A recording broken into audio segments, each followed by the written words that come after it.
Hi everyone, it's really good to be back at DataEngBytes. Good to see you, virtually here.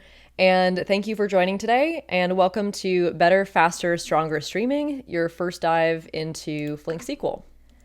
And my name is Caito Scherr. I am a developer advocate, and I work at Ververica, which is a Berlin-based tech company that built and maintains the open source project Apache Flink. And then to further support Flink, Ververica also built a related integrated platform called the Ververica platform. And this provides a lot of analytics and streamlines deployments and other operations. So nice little product there. And I'm over here in the Pacific time zone in Portland, Oregon. And I first got started with stream processing in 2017 when I was a software engineer at a large data analytics company.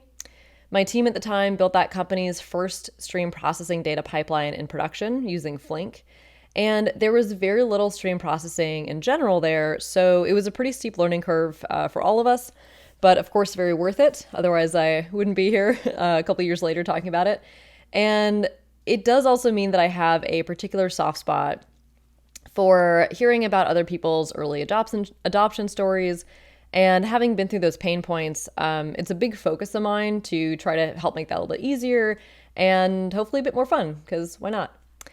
And I first got to know my current coworkers when I became a fairly regular speaker at their conferences. And then I got completely hooked when I met their open source community around Flink. So big plug for awesome open source communities out there.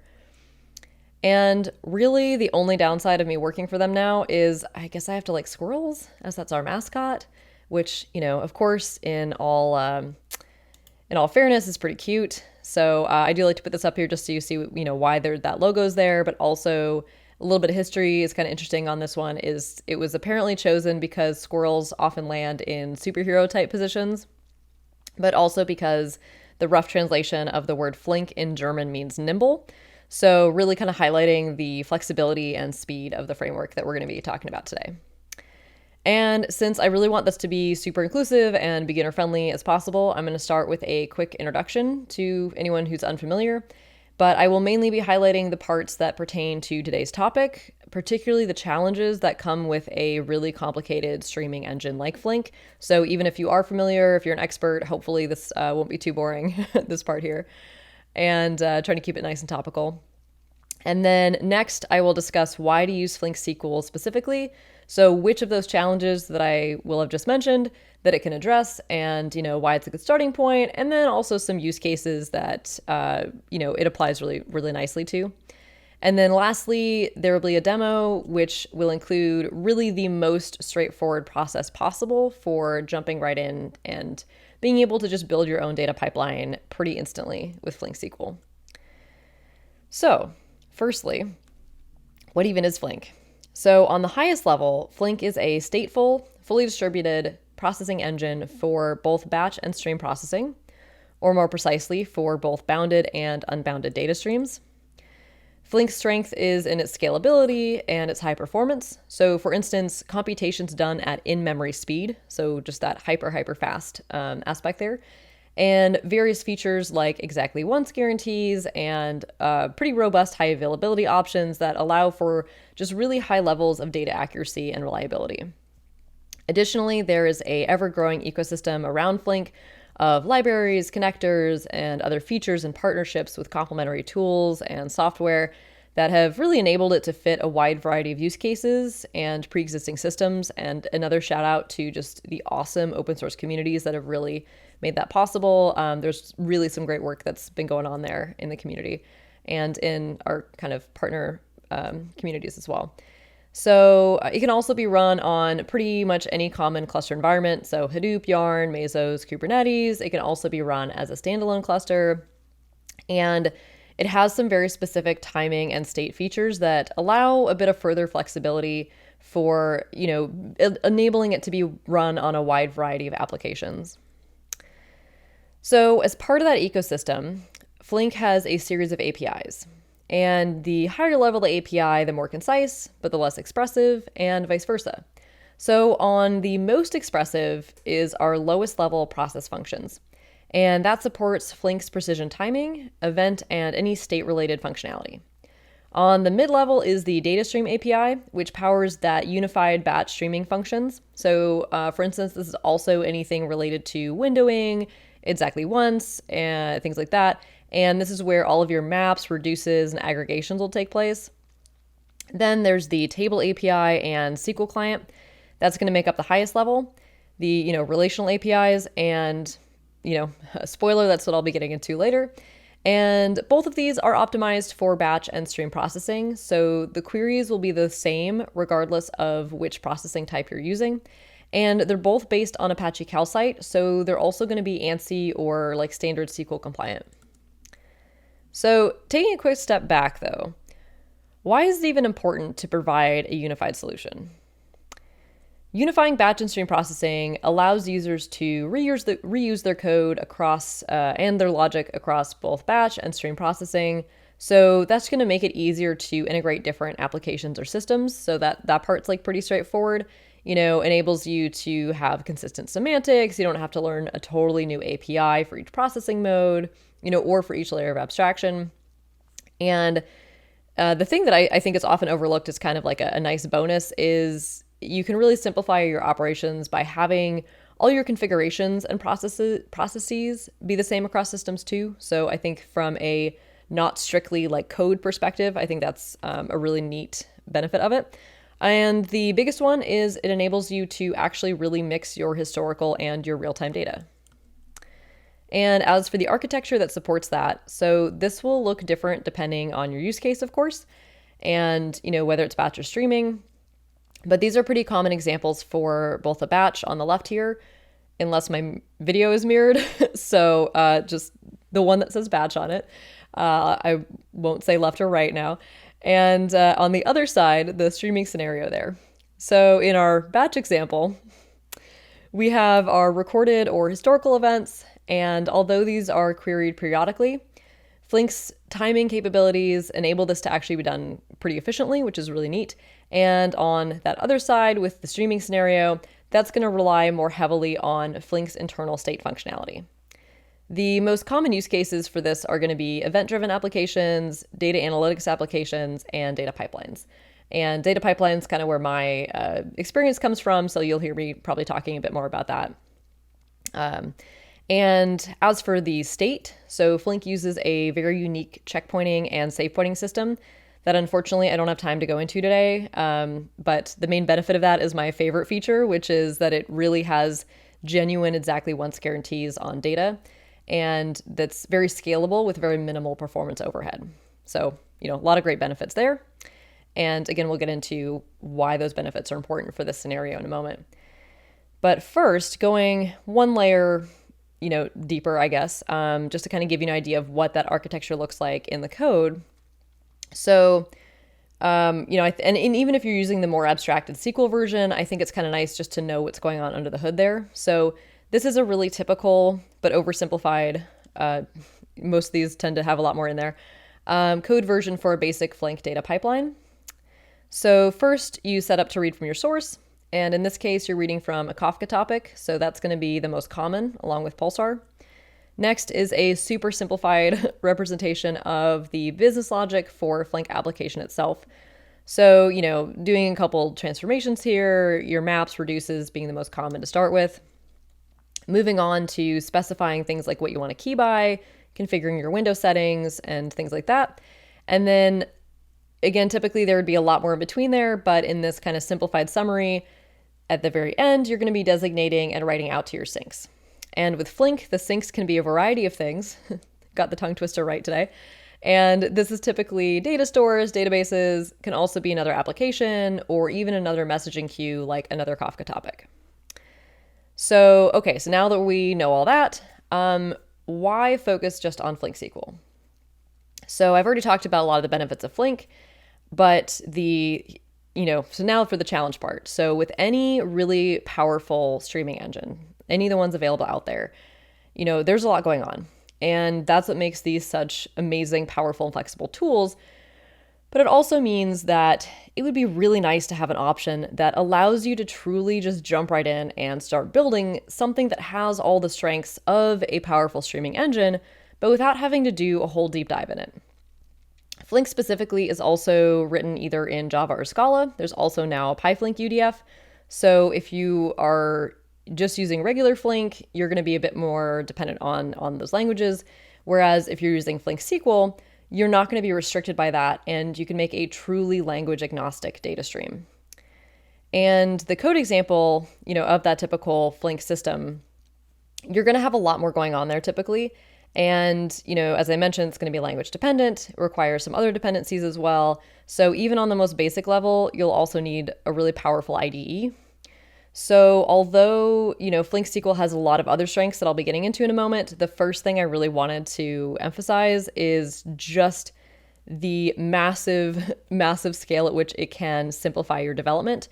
And, really my theme today, keeping it simple, keeping it easy, being able to leverage all of that awesome, complicated features without all the overhead that typically comes with that. And a little side note there is it's also, Flink SQL is actually very stable too. So it's been about 6, almost 7 years, I think, since we started adding Flink SQL features. And as I mentioned, it's based on Calcite, so it does support regular SQL. So there's not really as much that learning curve if you're already familiar with SQL. So as for the actual benefits of combining it with the streaming engine, so, we've covered that you'll have access to Flink's unified batch and streaming option for any distributed system. Users can focus on the business logic, not on the implementation details. And, again, the fact that it's just SQL means that your developers don't need to be Java or Scala experts. You don't need to worry about switching your code over.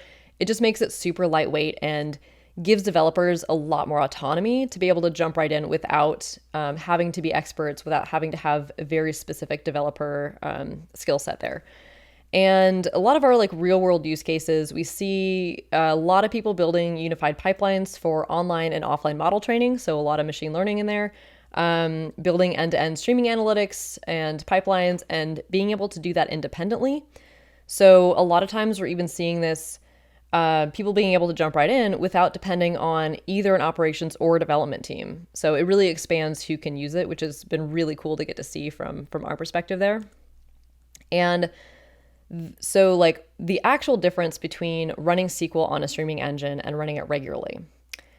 So this is an example of, a regular SQL engine. So in your database, in this example, you'd execute your query at a certain point in time, and the engine takes a snapshot of the table at the time that query was run, and then computes the results based on that static snapshot.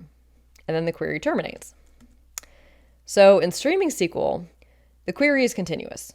Okay, that seems pretty straightforward. But what that actually means is that you first deploy that query, and then whenever data is added to the table, the changes are continuously ingested and the results are also continuously updated.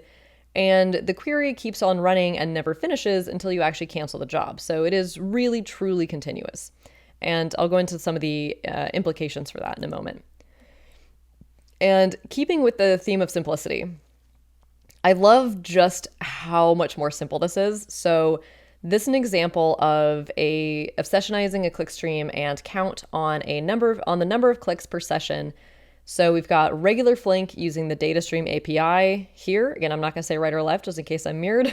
So in the big block here, so that's the regular Flink one. And, with Flink's other APIs, as I mentioned, queries are still dependent on a table program, written either in Java or Scala. And there's often those dependencies on a build tool, for submitting your cluster. Whereas in the Flink SQL client, all of the writing, all the debugging, submitting any sort of table programs to a Flink cluster is just done. So you can also get all your visualizations in the command line, which you'll see in a moment. So get ready for some very large squirrels in your terminal. So just be forewarned. So again, seeing just the difference of that massive amount of streamlining for the exact same code written with regular Flink and with Flink SQL there. So in summary, Flink SQL gives you this very high-level relational-like way to query data streams using a language that you're more likely to already be familiar with, and it's optimized to handle batch and streaming workloads in a completely unified way. So a lot of times you can use the exact same query to process your real-time data and say a file stored in an S3 bucket without changing any of your logic. And besides all the operations that you might already be familiar with, regular SQL databases, you also get all the additional streaming specific ones. And there's also support for advanced operations like time traveling, change data capture, things like match recognize, among others. And, with something as simple as SQL, you can build applications with the same performance, the same scalability and consistency of any other Flink program. And you have that whole ecosystem around it that makes it really easy to write end-to-end streaming applications, using just SQL, but still having access to all of the rest of that. So, all right, so now we can move on to the fun part, so the demo. So again, I wanted to keep this as absolutely simple as possible. So hopefully you can even follow along if you want. The one thing is downloading your Flink snapshot may take a moment, especially if you're streaming conference and downloading. But, again, hopefully this is simple enough that you can still follow along directly afterward if you want to. And I will also have a link at the end for resources on this. So firstly, the prereqs are incredibly simple. So you do not need to write any Java code, but you do need to make sure you have Java 8 or 11 installed on your machine. So just make sure you have that, and then you just download the current stable snapshot of Flink. So there's, a link in the docs, and then you untar it. So super easy. And then all you need to do is start a cluster. So at this point, you will be able to open up the Flink UI that comes out of the box with Flink. So just in localhost here, and you should be able to see everything pretty much right away. So then you just start up the SQL client there. You can also, as a side note, explicitly use embedded mode as well here when you start it up. So there's different startup options as well. And you are not going to miss that you are in the SQL client. As I mentioned, giant squirrels. So there's definitely no did this work? Because you will immediately see this gigantic squirrel in your terminal. So if you do not see a gigantic squirrel, then something is wrong. And as a side note here, the client supports 3 different modes of maintaining and visualizing your results. So I could have started it up differently depending on what format I wanted to see my data in. So we have table mode, which materializes results in memory and visualizes them in regular paginated, table representation. We have changelog mode, which does not materialize results and instead visualizes the result stream that is produced by that continuous query that is consisting of just insertions and retractions. The tableau mode is more like a traditional way, which will display the results in the screen directly in Tableau format. The displayed content there will be influenced by the query execution type. So also side note for the changelog mode, so in order to stay responsive, since results are still stored on the Java heap, the changelog mode will only show the most recent 1,000 changes. So if that's not going to work for you, you will need to customize that. So that's just the default there. So important note there. So don't be alarmed if you only see the first 1,000 changes in changelog mode. And then this part's really basic, but I always check the built-in hello world function because it is a super fast way to find out if something's wrong. So typically if this doesn't work, it usually means either your client and your cluster are on different versions. This pretty much is not possible to have happen if you're starting from scratch. So if the first time you ever downloaded Flink or anything is right now, that's not going to be an issue. If you already have an old version of Flink downloaded somewhere, then that's where that could be an issue. Or you might have just overridden your default ports somewhere. So those are pretty much the most common troubleshooting things at that point. So my PSA is that even though it's very basic, I still definitely recommend this as just a quick test before throwing in any queries in there because, it could look fine and not be. So nice little way to quickly check that. So again, I wanted to make this as basic as possible. So for this example, I'm just creating a table and reading from a local CSV file. And I picked something that I was already using in my personal life. So a bunch of friends contributed some fake journal or diary titles for their experience during quarantine. And it became this humorous, but still, hopefully very inclusive and relatable way to share a lot of the feelings that came up this last year and a half at this point. And people got so into it that I quickly had over 100 submissions from friends and family spread out over Slack messages and text messages. And I wanted to create a pipeline that anyone could just add to themselves, and that I could quickly sort and determine which ones had already been made into fake book covers for this website, and more importantly, which ones were work safe so that the people who wanted to share them at work could do so safely. And so that is it. So again, we just have this very simple query here, reading in from local CSV file. And then we have this very nice and easy table display here. And that's really it. So making a powerful data pipeline in just about 3 steps, just using the SQL client, and even using having, a full continuous stream in there is very easy. You're just changing what you're reading it in from. I have a couple examples that I really like to use just using Faker and DataGen, which are both of those generate fake data. There's a lot of really good stuff in there to practice with. And an additional note here, so although the SQL client provides output in real time, it is only in a read-only fashion. So storing results, if you want to power a report or dashboard, does require writing out to another table. It is super easy though, so this can be done just doing another insert into statement. And then once submitted, this will run and store the results into the sync table directly instead of loading the results into the system memory. So the only reason I didn't do this one is I wanted to show you the most basic 3-step process. So now you have this one, you have a 4-step process that enables you to actually store it and power a dashboard if you'd like. So since we're about out of time, that's all I can get into today, but I wanted to make sure to show you what else you can do with it. So there's so much more you can do. And one thing that I've really appreciated is a bunch of my coworkers put together a Flink SQL cookbook. So you can check out the cookbook, and it's pretty frequently added to by my coworkers, by other users. There's actually some really cool, like real world use cases in there as well. And they also have some really nice demos, so you can really see what that looks like. A lot of these use the Ververica platform too, so you can see what that looks like on there as well. And with that, thank you all so much for joining. And if you want access to all the links and resources, just grab the QR code here. I am actually still adding some of the very last resources there, but I should have it up actually by the time of the conference. And a huge thank you to Peter and the rest of the DataEngBytes conference staff. You all are amazing, and it is so great to be here again.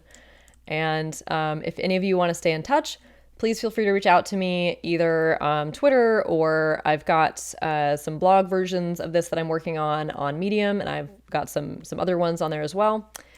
And, feel free to reach out. All right. Thanks so much.